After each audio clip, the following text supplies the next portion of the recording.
Good day, everyone. Today we want to talk about something we all see, we all feel, but we rarely question. Patronage politics. It's the system where politicians give favor, money, jobs, or help, and in return, people give loyalty or votes. We sometimes think it's normal, but actually, it's one of the biggest reasons why real progress slows down.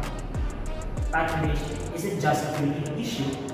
It exists in India, Indonesia, Nigeria, Brazil, Argentina, and even parts of Europe, where political machines still operates.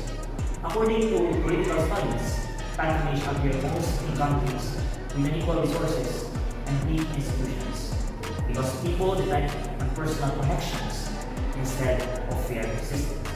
That is according to Ashcroft in 1998. And now let's talk about the Philippines. Patronage politics has been part of our system since Spanish period, where leaders gained power through land, wealth, and personal networks. Over time, the same set of state. Even today, many people rely on political leaders for medical help, financial assistance, scholarships, and even funeral supports. Studies in Philippine politics shows that voters often choose leaders they believe and help them personally, not necessarily the ones with the best long-term plans. That is according to Cruz, Ramon, and Kirubin recently. But why does it continue? Simple. Because in a country where many lack stable income, support system, or access to government services, patronage becomes a survival tool when institutions fail. People turn to leaders who can help them right now. And this way the cycle. First is that people stay dependent. Second, politicians stay powerful.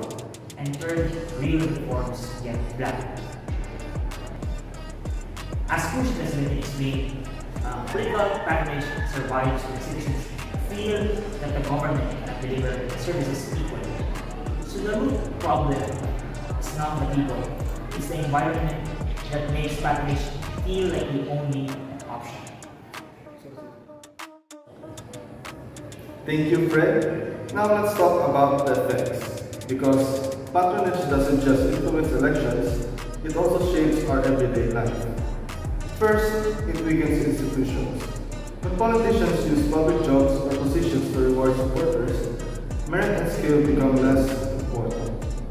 Research shows from countries like Indonesia and Brazil shows that patronage-filled offices tend to have slower processes and lower productivity because the hiring wasn't based on qualifications, according to Astera and Mahati in 2016. Second, it blocks development. Instead of building long-term projects like better schools, hospitals, or transportation, leaders end up prioritizing short-term giveaways. This makes voters happy for a moment, but they do not solve big problems. The result? A country stuck in small wins instead of real change. Third, it divides communities. People start supporting leaders not based on platforms, but based on personal gain.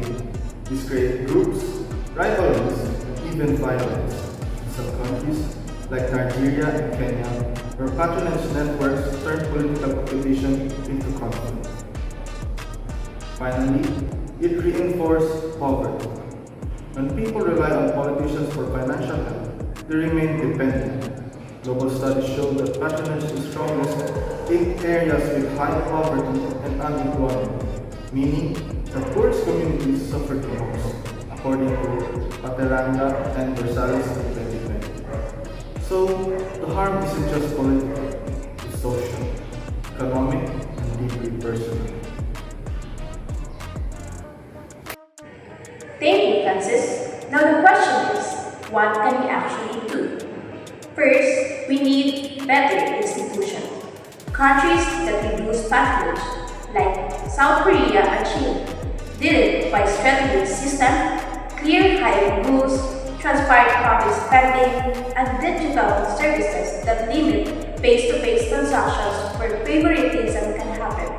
Second, we need political education. When people understand their rights, they become less dependent on utang na loob and more focused on real leadership. Studies show that even simple voter education programs can reduce vote buying and increase issue-based voting. Third, we need community strength.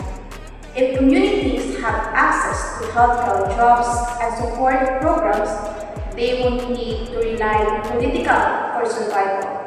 That takes away the power of patronage and returns power to the people. Lastly, we need courage.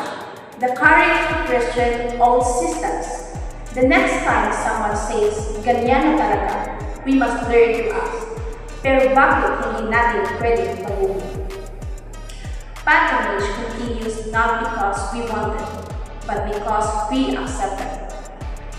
But if awareness grows, if people demand fairness, and if we build stronger system, then patronage can finally lose its power.